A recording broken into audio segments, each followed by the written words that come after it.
যাই যাবে মোর চাঁদ কুহুলা মাগো, তাতেও ক্ষতি নাই রে। আরে যদি রে আমার, যদি আমার প্রাণ বন্ধু রে পাই, হাই রে যদি আমার, যদি আমার প্রাণ বন্ধু রে পাই। যাই যাবে মোর চাঁদ কুহুলা মাগো, তাতে ক্ষতি নাই রে। ও যদি আমার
নাই যদি আমি আমার প্রাণ বন্ধুরে পাই।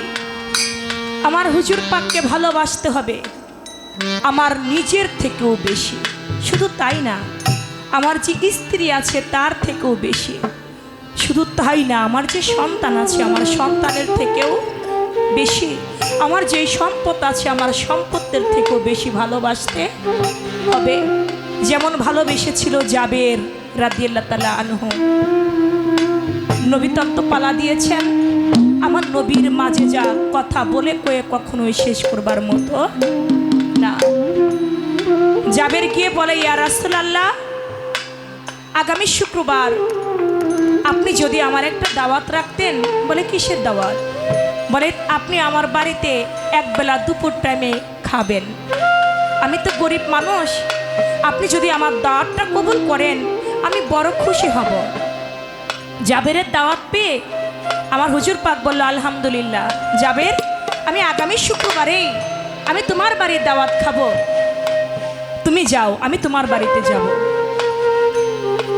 দিনের দেওয়ানা যে নবী না হইলে দুনিয়ার কোনো কিছু হইতে মা, সেই নবী যাবে জাবেরের বাড়ি। জাবের তো খুশিতে আত্মহারা। স্ত্রীকে গিয়ে বলে, শুনছ, আমার হুজুর পাক আগামী শুক্রবারে আমাদের বাড়ি দাওয়াত খাইতে আসবে, কিন্তু আমাদের তো তেমন কোনো টাকা পয়সা নাই, আমাদের তো কোনো অর্থ নাই, কিন্তু কি দিয়ে আমার রসুলকে যদি আমি সেবা দিই আমার হুজুর পাক বেশি খুশি হবে বলো তো?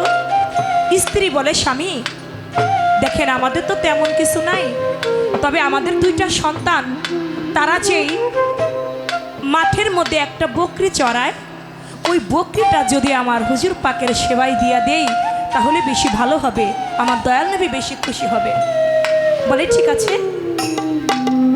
বকরিটা মাঠে থেকে বাড়িতে এনে জবাই করেছে আমার দয়াল নবীকে সেবা দিবে বলে। জবাই করা যখন হয়ে গেছে, জাবেরের ছোট ছোট দুটি বাচ্চা ছেলে, ছোট ছেলেটা বড় ভাইয়ের কাছে এসে বলতেছে, ভাই আমাদের না একটা বকরি আছে, চল ওইটা মাঠে নিয়ে যাবা না? কয়, ভাই বকরিটা তো এখন আর নাই। কয়, কেন? কয়, আজকে সকালবেলায় যেই নবী না হইলে কোনো কিছু হইতো না, সেই নবীর জন্য বাবা ওইটা জবাই করে ফেলছে।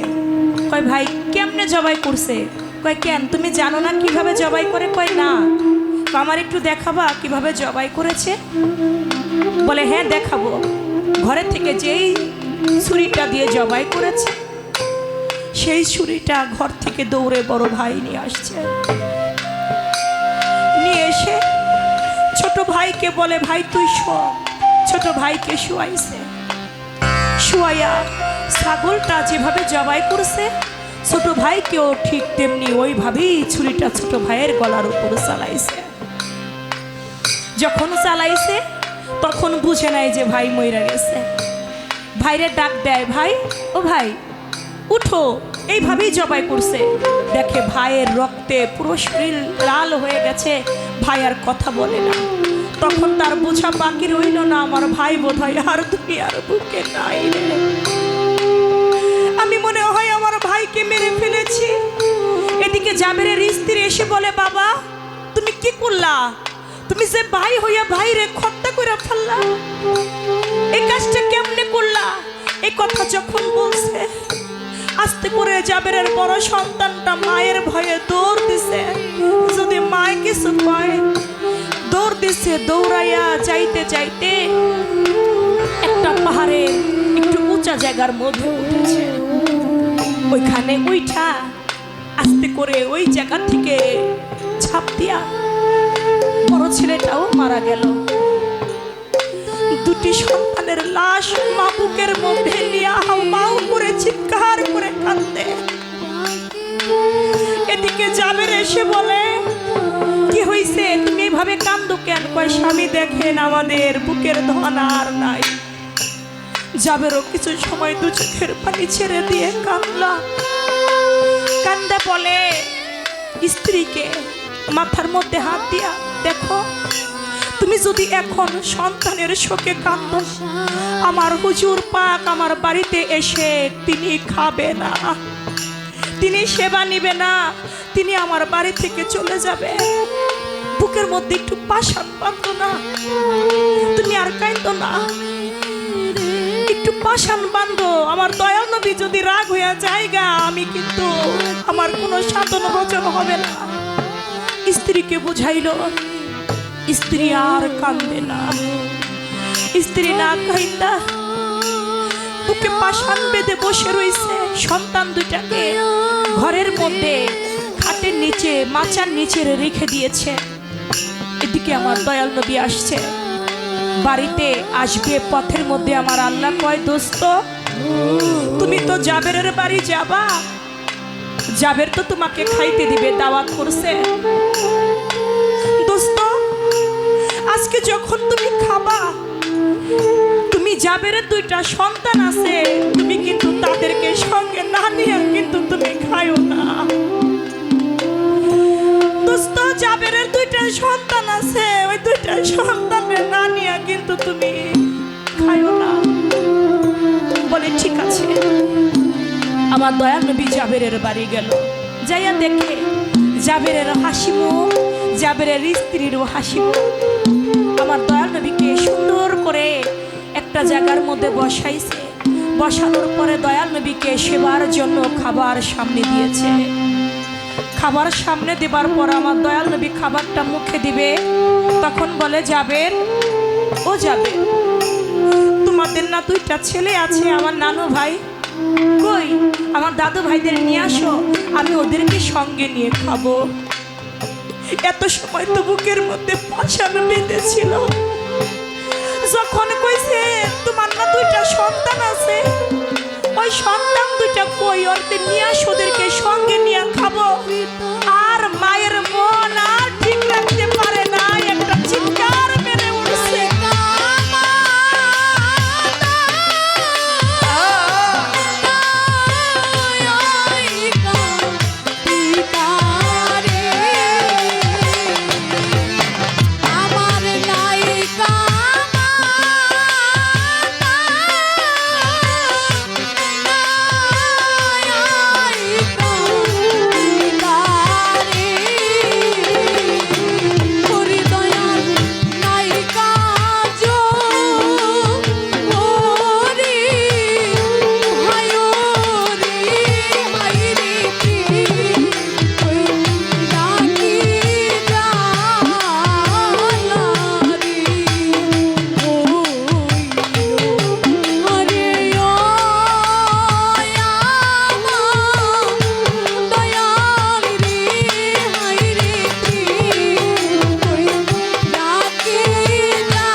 জিজ্ঞেস করছে, যাবে তোমাদের না ছোট ছোট দুইটা সন্তান আছে, আমাকে খাইতে দিলে তাদের দিবা না? আমার দাদু ভাইদেরকে ডাকো, আমি ওদের সঙ্গে নিয়ে খাবো। এত সময় হাসি খুশি ছিল, যখন সন্তানের কথা জিজ্ঞেস করছে মায়ের মন আর মানতে পারে নাই, হাউমাউ করে চিৎকার দিয়ে উঠছে। আমার দয়াল নবী কয় জাবেরের স্ত্রীকে, মা তুমি কাঁদো কেন, কি হয়েছে? কইয়া রাসূলুল্লাহ, আজকে সকাল বেলায় আমার দুটি সন্তান এমন এমন ভাবে মারা গেছে। বলে কোথায় আছে? এত সময় তোমরা হাসি খুশি কেমনে রইলা? যাদের সন্তান দুনিয়ায় থাকে না তারা কেমনে হাসি খুশি থাকে? কইয়া রাসূলুল্লাহ, আমরা যদি কান্দি সন্তানের শোকে, আপনি যদি ভাবেন আপনার প্রতি আমাদের মহব্বত কম, আমরা বেশি আমাদের সন্তানকেই ভালোবাসি, সেজন্য আমি মা একটা ফোঁটাও চোখের পানি ফেলি নাই। বলে তোমার সন্তান কোথায় আছে? বলে এই তো ঘরের নিচে, আমি তাদেরকে চাদর দিয়ে ঢেকে রেখেছি। আমার দয়াল নবীজি তাদের কাছে গেলেন, গিয়ে একটু পানি উপর দিয়ে ছিটাই দিলেন, জাবেরের দুইটা সন্তান ভালো হইয়া গেল। উঠে আমার হুজুর পাকের সঙ্গে খানা খাইলো। যেই খাসিটা জবাই করেছিল ওই খাসিটাও আমার হুজুরে পাক ভালো করে দিল, খাসিটাও জিন্দা হইয়া গেল। এজন্য বাবা, আমার হুজুর পাকের নবীর তত্ত্বের যেই মূল বিষয়গুলি, যিনি মানুষকেও জিন্দা করতে পেরেছে, খাসিকেও জিন্দা করতে পেরেছে, সেই নবীকে মানে নাই আবু জাহেল। আবু জাহেলের বংশধর আমাদের দুনিয়া থেকে যায় নাই, এখনো আছে। কেউ নবীকে মানে, কেউ নবীকে মানে না। বাবা, যারা মানে না তারা কখনোই পুরস্কৃত হবে না, তারা হবে তিরস্কার প্রাপ্ত। যেমন আবু জাহেল তিরস্কার প্রাপ্ত হয়ে দুনিয়ার বুকে আছে। এই জন্য তোমার যাই যাবে জাতগুলো মান, তাতেও ক্ষতি নাই যদি আমি আমার প্রাণ বন্ধুরে পাই। তাই বলেছি ফকির